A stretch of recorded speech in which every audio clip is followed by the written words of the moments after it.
ايش شغله؟ يبي ننطلق خليه ايش بسم الله بسم الله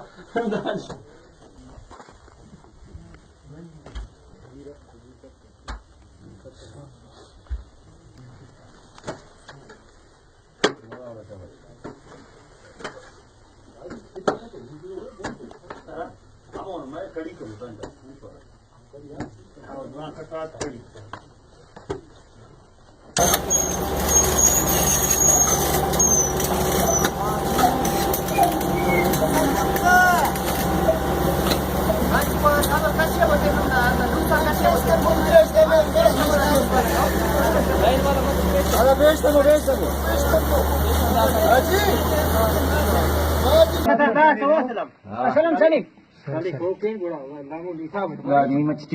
आपको बराबर कम हो बराबर मछली लेकर एक चिट्ठी लेने कहोगे वो चिट्ठी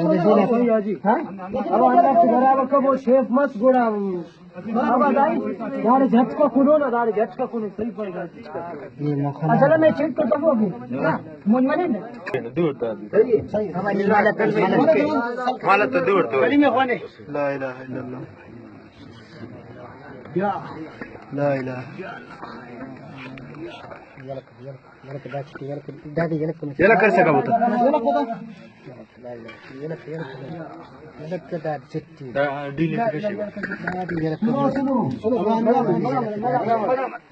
ديلي تكشي تكبر أنا ديلي تكشي وما ماذا أصلا كما يلا كابوتا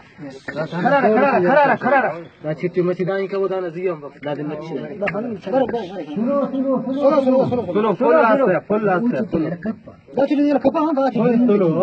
كل ايش كفاو